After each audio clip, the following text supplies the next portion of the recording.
Hello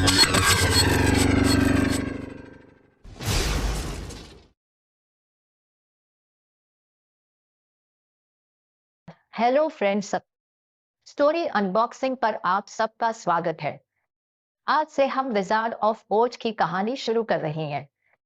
बिना time waste किए चलिए कहानी शुरू करते हैं। डोरोथी नाम की एक छोटी अनाथ बच्ची थी जो अपने अंकल हेनरी और आंटी एम के साथ कैंसस की घाटियों में रहती थी। उसके अंकल एक किसान थे। उनका एक छोटा सा घर था जो शहर से कई मील दूर पड़ता था। उनके घर में 4 दीवारें, फर्श और छत थी जिससे एक कमरा बना हुआ था। इस कमरे में एक जंग लगा चूल्हा, बर्तन रखने की एक अलमारी, एक मेज, 3 या 4 कुर्सियां और बिस्तर थे। एक कोने में चाचा हेनरी और चाची एम का एक बड़ा बिस्तर था और दूसरे कोने में डोरोथी का एक छोटा बिस्तर था। वहां कोई छत थी, ना कोई तहखाना था। जमीन को खोदकर एक छेद बनाया हुआ था जिसे वो बवंडर तहखाना कहते थे। अगर कोई बड़ा तेज बवंडर उठता तो वे बचाव के लिए उसमें चले जाते। फर्श के बीच में लगा एक जाल दरवाजे तक जाता था जहां से एक सीढ़ी छोटे अंधेरे छेद में उतरती थी। आज डोरोथी दरवाजे पर खड़ी थी। उसने चारों ओर देखा तो उसे बड़े भूरे मैदानी इलाके के अलावा कुछ भी दिखाई नहीं दे रहा था। न तो कोई पेड़ और न ही कोई घर। धूप से जलते सूरज ने जमीन को भूरे रंग में बदल दिया था जिसमें छोटी छोटी दरारें पड़ गई थी। यहाँ तक कि घास भी हरी नहीं थी। सूरज ने उनको भी बेजान कर दिया था। एक बार घर को पेंट किया था लेकिन सूरज ने पेंट को फफोला कर दिया और बारिश ने इसे धो दिया था। अब घर बाकी सब चीजों की तरह बेजान और नीरस हो गया था। जब आंटी एम वहां शादी के बाद रहने के लिए आई थी तो वह एक जवान खूबसूरत लड़की थी। सूरज और हवा ने उसे बदल दिया था। उसकी आंखों से चमक छीन ली थी और उन्हें हल्का भूरा बना दिया था। उसके गालों और होठों से लाली छीन ली थी और वे भूरे भी हो गए थे। वो अब दुबली और कमजोर दिखती थी और कभी मुस्कुराती नहीं थी। जब डोरोथी पहली बार उसके घर आई तो आंटी एम बच्ची की हंसी से इतनी चौंक गई कि चिल्लाकर अपने दिल पर हाथ रख लिया था। जब वो हंसती तो उससे अजीब लगता कि इसको ऐसा क्या मिल गया है। अंकल हेनरी कभी नहीं हंसे। वो सुबह से रात तक कड़ी मेहनत करते। उन्हें पता नहीं था खुशी क्या है।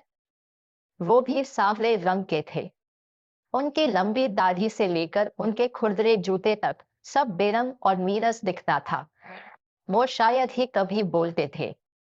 वो बस टोटो ही था जो डोरोथी को हंसाता और उसे उस माहौल की तरह नीरस होने से बचाया। टोटो भूरे रंग का नहीं था। वो तो एक छोटा काला कुत्ता था जिसके लंबे रेशमी बाल और छोटी काली आंखें थी जो उसकी अजीब चप्पी नाक के दोनों ओर चमकती थी। टोटो पूरे दिन डोरोथी के साथ खेलता था और वो उससे बहुत प्यार करती थी। हालांकि आज वे नहीं खेल रहे थे। अंकल हेनरी दरवाजे पर बैठे थे और उत्सुकता से आकाश की ओर देखने लगे जो बाकी दिनों से भी अधिक धुंधला था। डोरोथी टोटो को अपनी बाहों में लेकर दरवाजे पर खड़ी थी और वो भी आकाश की ओर देख रही थी। आंटी एम अंदर बर्तन धो रही थी। उन्होंने दूर से आती हवा की धीमी आवाज सुनी। चाचा हेनरी और डोरोथी ने देखा कि लंबी घास तेज हवा की लहरों के कारण झुकने लगी थी। अब दक्षिण की ओर से हवा में तेज सीटी बजने की आवाज आने लगी और जैसे ही उन्होंने अपनी आंखें उस ओर घुमाई तूफानी हवा घास को हिलाती हुई आती दिखाई दी। अचानक अंकल हेनरी उठ खड़े हुए।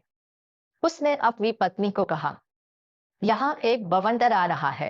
एम, मैं स्टॉक की देखभाल करने जा रहा हूँ। फिर वह उन शेरों की ओर भागा जहाँ गाय और घोड़े रखे गए थे। आंटी एम अपना काम छोड़कर दरवाजे पर आ गई। एक नजर में ही उसने समझ लिया कि खतरा है। उसने इशारे में डोरोथी को बुलाया। वो चिल्ला उठी, जल्दी करो डोरोथी, तहखाने की ओर भागो। टोटो डोरोथी की बाहों से कूदकर बिस्तर के नीचे छिप गया और डोरोथी उसे पकड़ने लगी। आंटी एम बुरी तरह डर गई। उन्होंने फर्श में लगे जाल का दरवाजा खोल दिया और सीढ़ी से नीचे छोटे अंधेरे छेद में उतर गई। डोरोथी ने आखिरकार टोटो को पकड़ लिया और अपनी चाची के पीछे जाने लगी। जब वह कमरे के आधे रास्ते में थी, तो एक तेज आंधी आई और घर इतनी जोर से हिल गया कि उसका पैर फिसल गया और वह अचानक फर्श पर गिर गई। तभी एक अजीब घटना घटी। घर 2 या 3 बार घूमा और हवा में धीरे धीरे ऊपर उठा। डोरोथी को ऐसा लगा मानो वह गुब्बारे में ऊपर जा रही हो। जहां घर था, वहां उत्तरी और दक्षिणी हवाएं मिली और बवंडर का केंद्र बन गया। घर के हर तरफ हवा के भारी दबाव ने इसे ऊपर उठा लिया। बवंडर अपने पूरे उफान पर था। वो घर को मीलों दूर तक उतनी ही आसानी से ले गया जैसे घर कागज का बना हो। वहां बहुत अंधेरा था और हवा उसके चारों ओर भयानक तरीके से चल रही थी। लेकिन डोरोथी को महसूस हुआ कि वो हवा ले तैर रही है। पहले कुछ चक्कर लगाने के बाद मकान बुरी तरह से ढह गया, लेकिन उसे ऐसा महसूस हुआ मानो उसे पालने में एक बच्चे की तरह धीरे से झुलाया जा रहा हो। टोटो को यह पसंद नहीं आया। वह जोर जोर से भागते हुए कभी यहाँ कभी वहां कमरे में इधर उधर भागा। लेकिन डोरोथी फर्श पर शांत बैठी रही और इंतजार करती रही कि क्या होगा। एक बार टोटो खुले जाल के दरवाजे के बहुत करीब पहुंच गया और उसमें गिर गया। पहले छोटी लड़की को लगा कि उसने उसे खो दिया, लेकिन जल्द ही उसने देखा कि उसका एक कान छेद से बाहर निकला हुआ था।